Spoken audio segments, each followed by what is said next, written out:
Hablamos ahora de otro hecho de inseguridad, información de último momento, tiene que ver con las horas de terror que ha vivido una familia en Lomas de Zamora. En vivo, Néstor Dip. Buen día, Néstor. Hola Claudio, ¿qué tal? ¿Cómo te va? Buen día. Buen día para todos. La situación que les tocó vivir a Marcelo y a Silvana, que están acá al lado nuestro, realmente es una situación de terror. Porque imagínense ustedes que se trata de un matrimonio que iba con sus hijas, estaban haciendo las cosas que habitualmente uno hace, el tránsito que habitualmente uno hace en la noche del Día del Amigo. Yo les pregunté mayores detalles, ya nos van a contar ellos.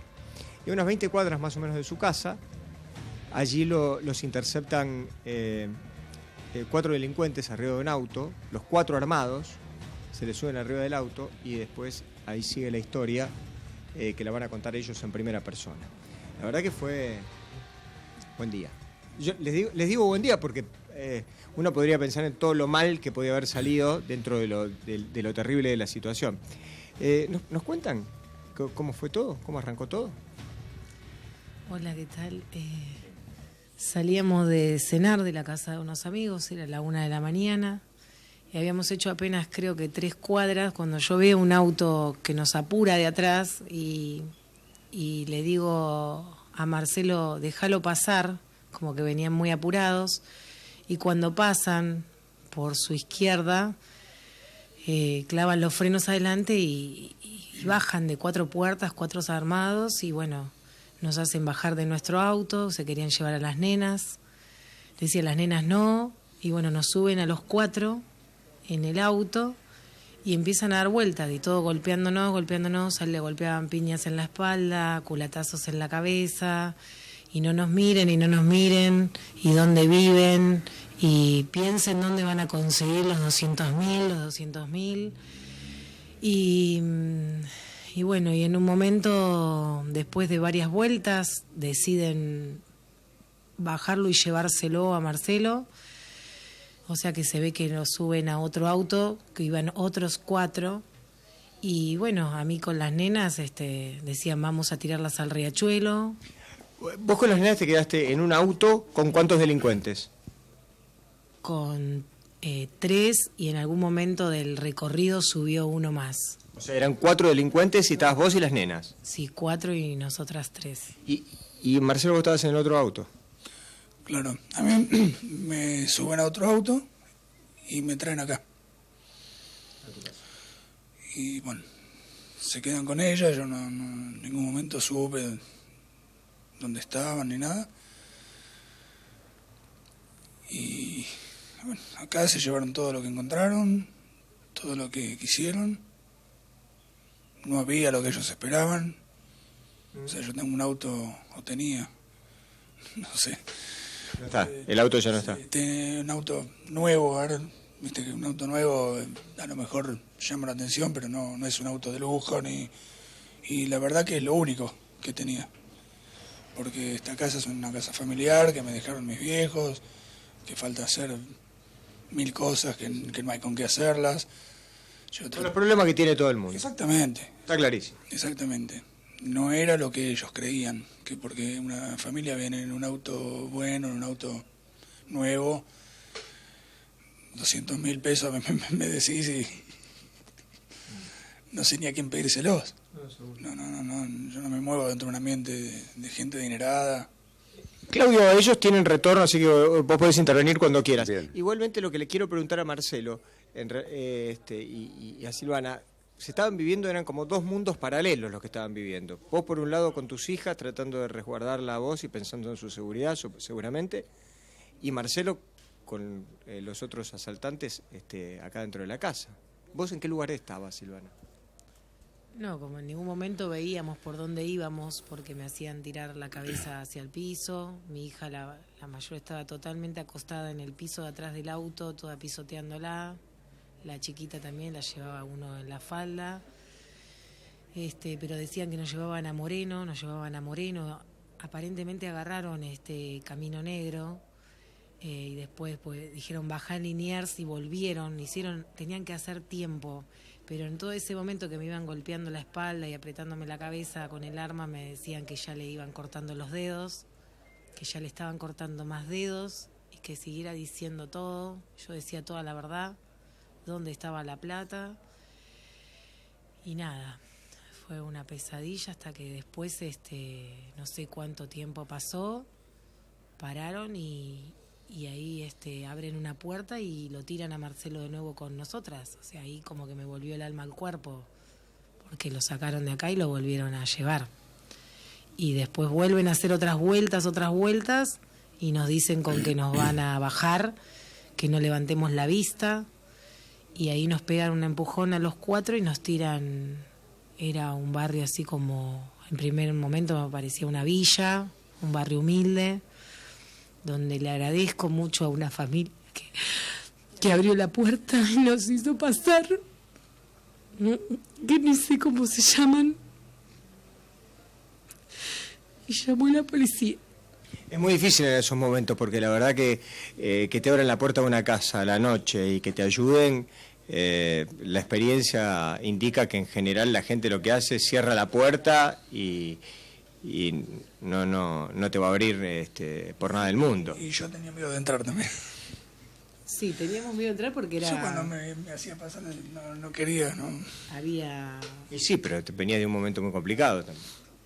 Claro, porque yo no sabía si podía ser cómplice o no cómplice, o dónde me estaban dejando. Pasa que tenían un perro muy grande que empezó a ladrar y a su vez la hija de este matrimonio llegaba a la casa de salir, llegaba a la casa, entonces por eso el hombre justo salió, pero la verdad que se veía muy buena gente. ¿Claudio?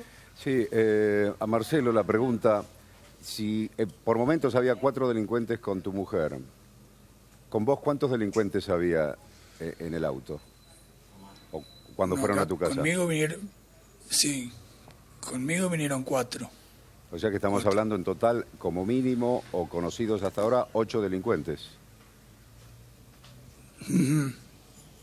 Sí. Calculo que sí. A ver, como todo el tiempo nos hacían estar agachados, con la cabeza para abajo, nos decían no mires, uno lo analiza así como lo analizabas vos, y sí, evidentemente eran 8 o quizás más, pero la verdad que... ¿Cuánto tiempo estuvieron allí en tu casa? Y viste que el tiempo transcurre de forma rara cuando uno está en una situación así. Yo la primera vez, ¿no? Pero no te sabría decir con precisión, pero mucho no fue. No estuvimos horas. O sea, sacaron todo lo que les pareció conveniente y nos fuimos. Mauro Zeta te habla, ¿cómo te va? Te estoy escuchando el relato a los dos, aprovechando la gentileza que tienen de contarnos la historia.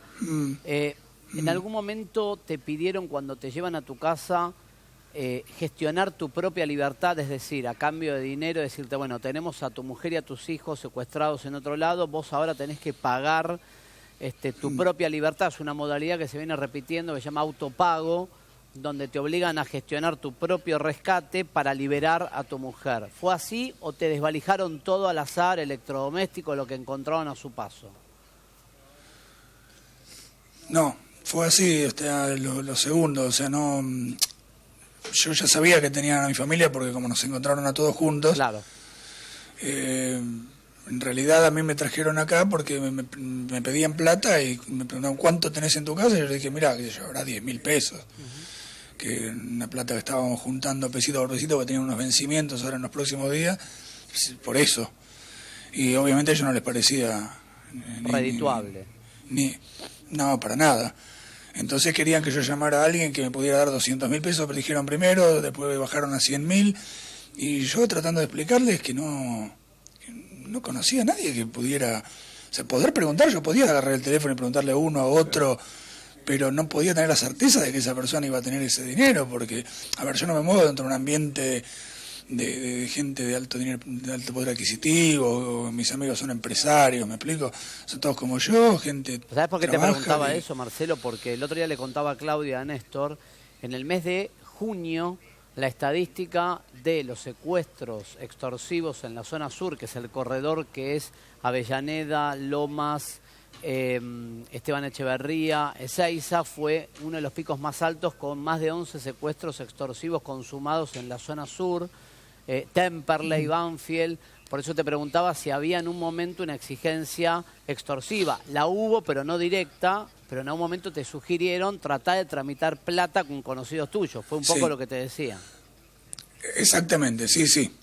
Fue así. Bien. El tema es que yo lo que creo que ahí hubo un quiebre en todo esto de la negociación, si se le puede decir así, que fue cuando llegamos acá. Porque acá se convencieron, creo yo noté un cambio de actitud en ellos, se convencieron de que efectivamente yo les estaba diciendo la verdad y que yo no tenía dinero, porque mi casa es una casa común y corriente. Marcelo, ¿y a qué hora hay nada entraron de ahí a tu lujo. casa? Y no te puedo precisar con... Pero más o menos. Con seguridad, pero mira, eso de la 1 empezó todo y a eso de las 3 terminó. Así que por la mitad habrá sido que venimos acá. ¿Ningún vecino ahí del barrio vio nada que ingresaban, que vos con 4 personas más a tu casa, no? No vio nadie nada porque es una hora muy, viste, Sí, que está ya todo el Por la mundo- mañana no hay nadie en la calle.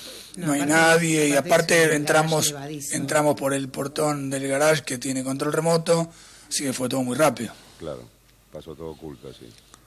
Las nenas, ¿Te ¿cómo agredieron en el momento que estabas ahí en tu casa o no? ¿Cómo? ¿Te agredieron, digo, físicamente cuando estabas en tu casa o no? No, en realidad ellos me pegaban un poco en la cabeza cuando veníamos en el auto para ir marcándome qué tenía que decir y qué no, o en qué momento tenía que hablar o en qué no, o enfocarme bien en el objetivo de ellos, que era hablar del dinero y de cómo lo íbamos a conseguir y demás, y que yo no me fuera por la rama explicando que no tenía y que yo no laburaba antes, eso no querían, entonces ahí me daban. Pero después yo acá pensé, la verdad que sí, que yo cuando yo entré con los 4 acá, yo pensé que o no salía o salía al hospital. Y nada que ver, porque por lo que te digo, ese cambio de actitud que yo noté, donde se resignaron, pienso yo, no, obviamente no me lo transmitieron, y dijeron, no, ya está, perdimos la noche. Yo creo que fue eso, acá efectivamente es tiempo que después nunca más se nombró lo de los llamados y nada. Primero lo que decían era que primero íbamos a venir acá, iban a llevarse todo lo que hubiera, y posteriormente íbamos a hacer el llamado y después ya no se habló nunca más del llamado y directamente me llevaron con... Es más, creo que uno le preguntó al otro, ahora va a llamar o qué sé yo, y le dijo, no, ya fue, lo llevamos. Y ahí me llevaron con ellas y luego nos liberaron. El tema es que nos liberaron en un lugar donde me habían dicho que me iban a dar mi auto para que yo me volviera a mi casa y todo en un principio. Cuando nos bajamos del auto, que siempre me dijeron mirando al suelo, y una vez que se alejaron, levantamos la vista, yo estaba en un lugar totalmente desconocido, no tenía ni idea si era Lomas, Moreno, Lujano. ¿Dónde era? Una esquina del conurbano era, pero no sabías dónde estaba. Una parado. esquina, claro, cualquiera, lo único que sé que era Tierra. techo. Había todo camino de tierra, o sea que para mí era como parecía una villa, tal vez no era una villa, era un barrio humilde, porque había varias casas normales, digamos. En el trayecto nunca un patrullero, ¿no? Digamos, o alguien que los haya parado, o cosas por el Por las conversaciones entre ellos, yo interpreto que por lo menos 2 veces cruzaron o pasaron cerca de un patrullero por lo que ellos decían. Pero como yo iba siempre agachado, no pude ver, no pude ver, no sé por dónde íbamos, nada, porque insistían mucho y yo no quería, digamos, forzar una situación a la que no quería llegar, ¿viste? De que me agredieran o les hicieran algo, así que me dejaba agachado, así que quedé tranquilo, yo hubiera agachado, no miré, no voy a mirar. Así que no lo vi, pero sí por lo que a lo mejor se hablaba entre ellos, qué sé yo, en 2 oportunidades por lo menos creo que se cruzaron con... Antes de pasarle con Mauro y con Claudio otra vez, yo quisiera preguntarte, Silvana, la situación que a vos el tiempo que vos tuviste con tus hijas y los delincuentes, ¿cómo fue ese? Porque fue mucho tiempo, fue como 1 hora, por lo menos. Sí, o 2. Lo único que hacíamos era rezar en voz alta, y a ellos les molestaba, porque después en un momento me empezaron a agredir que si era judía, y a mi hija le decían, no reces más que no te va a pasar nada. Y nos trataban de chanchos. Todo el tiempo los códigos de ellos eran, ¿qué vamos a hacer con los chanchos? Claro. Los vamos a tirar al riachuelo. Y no pasaba más el tiempo, o sea, era como eterno. Yo les pedía que por favor me dejaran en cualquier lado, que me bajaran, que me dejaran, que yo no iba a hacer ninguna denuncia, que confiaran en mí. porque me pegaban en la espalda y le decía, confía en mí como yo confío en vos. Sí, porque en realidad nos pidieron que no hiciéramos denuncia y me dijo, mirá que sabemos dónde vivís, tenemos, de verdad, tienen mi billetera, así, bueno, la habrán tirado probablemente, pero en ese momento la tenían, tenemos tu documento, sabemos quién sos. Y yo pensé seriamente realmente no hacer ninguna denuncia. El tema es que como nos dejaron en un lugar totalmente desconocido, tuve que acudir a esta gente que justo se asomó por la puerta de su casa para preguntarle dónde estábamos y él nos hizo pasar y él llamó a la policía. Así que ahí se desencadenó todo, se terminó haciendo la denuncia. Después uno piensa, igual la denuncia la tenés que hacer igual porque el auto te lo robaron, tenés que denunciarlo, los celulares te lo robaron, tenés que denunciarlo, las tarjetas, los documentos, todo, así que imposible no hacer la denuncia, pero nos habían pedido que no lo hagamos, obviamente yo en ese momento estaba convencido de que no lo iba a hacer.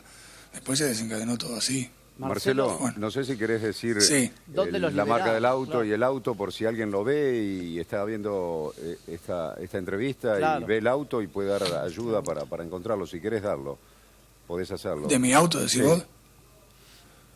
Mi auto es un Citroën C4 blanco. Ujú. Bien. por si aparece. Sí. No, y lo que me quedé pendiente Sí. de preguntarte, Marcelo, era, por ahí lo dijiste y no lo entendí, si finalmente la zona donde los liberan es Moreno o no, o es el mismo partido de Lomas. No, claro, yo le pregunté a este hombre dónde estamos, me dijo, estamos en Lomas, Banfield. Ah, cerca de donde están ustedes. Según me dijo era cerca del cementerio de Lomas, acá cerca está el cementerio de Lomas, me dijo. Igualmente se nombró el nombre de la calle, pero no lo recuerdo, o sea, la primera vez que lo escuchaba, o sea, no conocía el lugar. Sé que es en la cercanía del cementerio de Lomas, pero... Y la palabra, más te digo de una eso. cosa muy de jerga, me ha tocado cubrir secuestros extorsivos y demás, en la jerga, lo que decía tu mujer, la palabra chancho la usa muchas veces para significar a la víctima. Claro. Es la forma de hablar de que tienen un chancho, ¿no? Un chancho es la víctima. En la jerga, en general, de los secuestros extorsivos usan ese mote para decir que tienen a alguien cautivo. En el momento se pierde la noción de todo, me imagino, ¿no? Porque no, Sí, de cuántas totalmente. cuadras son. Digo, en definitiva, ¿cuánto terminaron abandonándolos de su casa? 30 cuadras, no mucho más, 50. Ponele. Claro. Sí, en ese rango. Y te parecía kilómetros por ahí. Sí, porque después en esa casa donde nos dejan, vino la policía a buscarnos para llevarnos a la comisaría. Y sí, se hizo un trayecto que serían unas 50 cuadras Claro. aproximadamente. Y ya te digo, eso termina como a las ya 3:30, 4 menos cuarto de la mañana. ¿Cuántos años tienen sus hijas?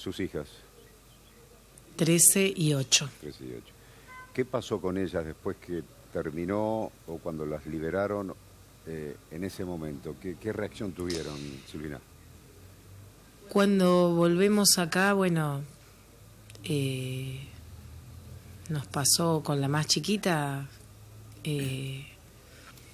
como un ataque de llanto y de nervios al entrar y ver lo que era esta casa. O sea, no había dónde apoyar un pie, dónde apoyar una mano. Era totalmente todo revuelto, se llevaron todo el placar. Y mi hija estalló en llantos, la chiquita, cuando vio que le llevaron sus juguetes, sus cajas de juguetes, sus peluches, su caja de música. Y mi hija más grande, que ya habíamos tenido hace 4 años un robo en la puerta, que gracias a Dios no habían entrado en ese momento, pero se habían llevado el auto hace 4 años. Veníamos tratando de recuperarnos, que si bien no había así nada que ver con esta situación, ya tardamos mucho en volver a salir de noche.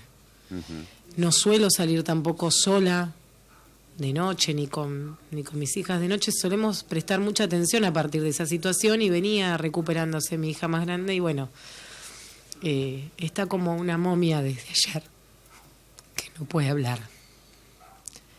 Sí, obviamente les tiene que haber afectado. Sin duda. Como nosotros, no. Hace 2 días que estamos en stand-by. Ayer no se trabajó, ella no fue al consultorio donde trabaja, tuvo que decir que no iba a ir. Hoy ya tampoco fue. Yo no puedo reconstruir mi trabajo porque se llevaron mis herramientas de trabajo. Yo trabajo con la computadora, con una cámara de fotos, todas cosas que me va a costar muchísimo tiempo volver a poder comprar. Así que no sé, habrá que replantearse de acá en adelante cómo se reconstruye todo, porque no va a ser fácil, va a llevar tiempo. No, más allá de obviamente fuera de también de lo material, lo que ella dice, que cuando la anterior vez nos robaron el auto en la puerta, hubo un periodo de miedo, de excesiva precaución, de evitar ir acá, evitar ir allá. No sé cuánto duró, después uno se va relajando con el tiempo y ahora esto fue mucho peor. Pero además, Marcelo, tenés que seguir con tu vida también, ¿viste? Y está bien el hecho de superar, claro, seguir haciendo la vida que uno quiere hacer y que tiene derecho a hacer en definitiva. Si no, no podés vivir mortificado las 24 horas del día con esto. Lamentablemente. Eso es lo que yo no estoy seguro, si realmente tenés el derecho. Porque el derecho se tiene porque se tiene o se tiene cuando realmente se puede ejercer.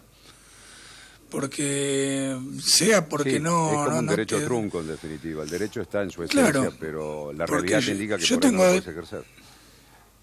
Claro, si no lo puedes ejercer y no tenerlo es... No sé si no es peor incluso.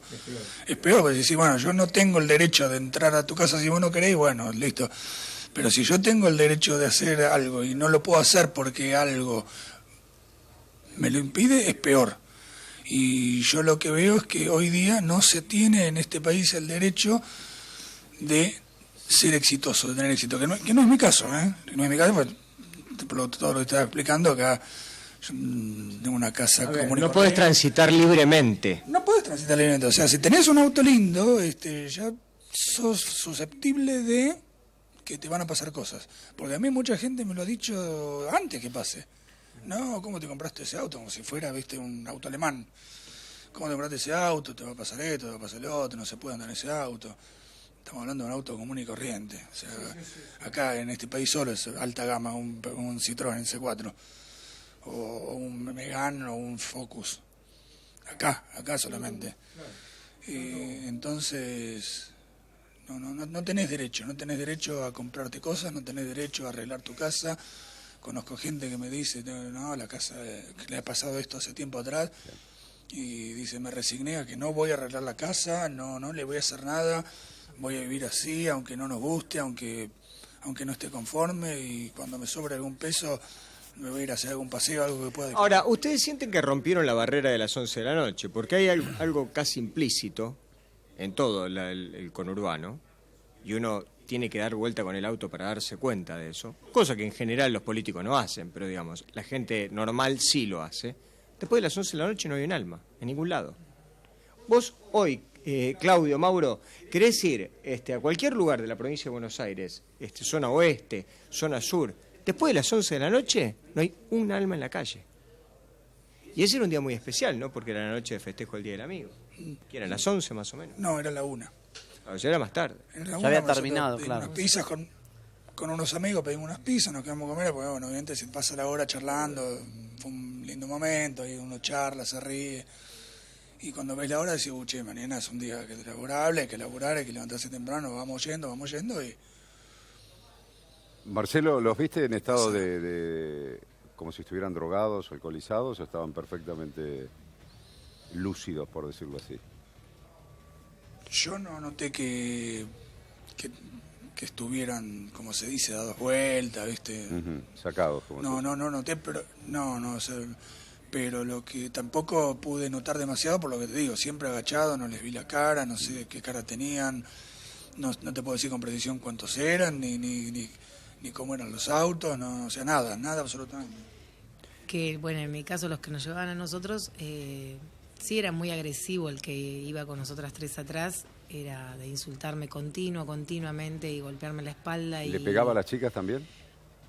No, a las chicas no, pero a mí era golpearme la espalda y apretarme la cabeza hacia el piso, que llegó un momento que creí que me iba a morir por asfixia, entonces el otro le decía, déjala respirar. Había siempre, se notaba que uno era el empleado y otro era el jefe. Pues siempre el jefe era más señor, entre comillas, como que siempre había uno que le ponía el freno a este agresivo. Y por momentos parecía que se calmaba. Encima nos ahogábamos porque eran muchas personas adentro del auto, fumaban con las ventanillas cerradas, que no sé si era porro o qué, porque el olor era terrible y ya no podíamos respirar, que las nenas en un momento empezaron a decir, nos falta el aire y todos doblados, o sea que las piernas ya no las sentíamos, porque qué terrible, mi hija mide 1,70 m y iba acostada en el piso atrás, imagínate que no sé cómo entraban, y todos pisoteándola, y no entrábamos realmente, íbamos todos comprimidos. Y fue, sí, bastante traumático, porque en ese momento vos ya imaginaste todo. Yo ya había imaginado que mi marido ya no estaba, que nos iban a tirar en cualquier lado, y se te pasan todas las imágenes. Sin lugar a dudas. Bueno, Silvina y Marcelo, muchísimas gracias por el testimonio que nos han brindado. Lamentamos muchísimo lo que han tenido que vivir, y sobre todo con sus hijas, y la experiencia traumática que es, sin lugar a dudas, para ustedes y para sus hijas sobre todo también, y esperemos que puedan superarlo lo antes posible. Y decir también que estas personas no roban por necesidad, son delincuentes de alma. No es porque les falta trabajo o están buscando el pan. Son delincuentes. Exactamente. Y si tienen que ser asesinos también son asesinos, y cobardes encima. Pero esta cuestión de que roban por necesidad tampoco. Acá son delincuentes que se dedican a ser delincuentes de su vida. Tomaron esa opción en la vida y bueno, tendrán que pagar por eso en algún momento en sus vidas. Muchísimas gracias a los dos. ¿Te puedo acotar una cosa más? Sí, Marcelo.